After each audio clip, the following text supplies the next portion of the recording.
வணக்கம். என் பேர் கிருஷ்ணமூர்த்தி. நான் மறுவாழ்வு உளவியல் நிபுணர். இப்போ சமீப காலமாக பார்த்தீங்கன்னா போதை பழக்கம் இளைஞர்களுக்கிடையே அதிகமாகிட்டே வருது. கடந்த 10 வருஷமா இதோடைய மாற்றங்கள் பார்த்தீங்கன்னா அவர்களுடைய எல்லா விதமான விஷயங்கள்லையும் இந்த போதை பழக்கம் உள்ள இருக்கு. அதாவது போதை பழக்கம்னா சிகரெட் பிடிக்கிறது, பான் பராக் போடுறது, ஹெரோயின், இந்த மாதிரியான போத வஸ்துக்கள், அதே மாதிரி ஆல்கோஹால், இதெல்லாம் அதிகமா பயன்படுத்தக்கூடிய தன்மை வருது.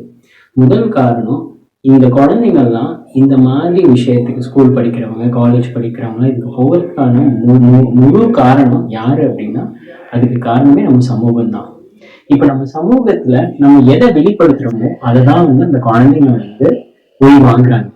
அது சினிமா மூலையும், அதுக்கப்புறம் வெளியில நடக்கிறது முடியும், அவங்க பாக்குறத அதை பெருமையா நினைச்சு அதை தொடர்றாங்க. அதாவது சில போதைக்கு அடிமையாகிறதுல 2 பிரிவா நம்ம பிரிக்கலாம். ஒண்ணு ஒரு நட்பு வட்டாரங்கள்ல அவங்க பழகக்கூடியது, இன்னொன்னு துன்பம் வருது, ரொம்ப சோகம் இருக்கு, சைக்காலஜிக்கல் ப்ராப்ளம், அதனால போதை பழக்கங்களுக்கு அடிமையாகிறது இருக்கு. இப்ப இந்த அடிமையான தன்மை ஏன் வருது அப்படின்னா, ஒரு குடும்பத்தோடைய ஒரு கூட்டு சமூக செயல்பாடு, இது என்னன்னா அந்த குழந்தைங்களுடைய மன வளர்ச்சி, அதாவது மென்டல் ஹெல்த்துக்கு ஏதுவானதா இப்போ இருக்கிறது ரொம்ப கம்மியாயிடுச்சு. அந்த குழந்தைங்க எல்லாமே பாக்குறாங்க, எல்லாமே கேட்கறாங்க. அப்ப அது என்னன்னு தெரிஞ்சுக்கிறதுக்காண்டி போய் கடைசியில அதுக்கு அடிமையாகிறாங்க. இதுக்கான பொறுப்பு யார் யார் எடுத்துக்கணும்? முதல் பொறுப்பு குடும்பம், 2ஆம் பொறுப்பு சமூகம், அடுத்தது அரசாங்கம், கல்வி நிறுவனங்கள், டீச்சர், எல்லாருமே இதுக்கான பொறுப்பு தான்.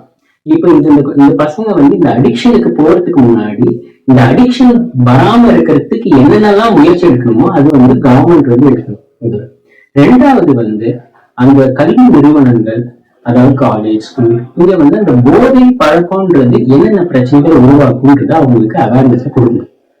முதல் இப்ப என்ன, போதை சிறு வயசுல இருந்து அவங்க எடுத்துக்கிட்டு வராங்கன்னா அவங்க உடல்நிலை, மனநிலை அது முற்றுமா பாதிச்சு, அது வருங்கால ஜெனரேஷனையும் பாதிக்கும். அதிகமா சிகரெட் அடிக்கிறது, அதிகமா குடிப்பழக்கங்களுக்கு போது, அதிகமா போதை வஸ்துக்களுக்கு போகும்பொழுது அவர்களுக்கு பிறக்கக்கூடிய குழந்தைகளை ஊனமா பிறக்கிறதுக்கான வாய்ப்புகள் மிக அதிகமாக இருக்கு.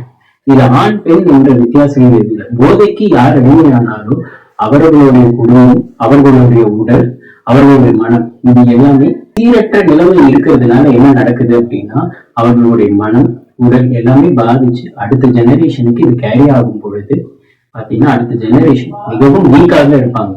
நம்ம தவிர்க்கிறதுக்கு நம்ம எல்லாரும் சேர்ந்து போராடணும்.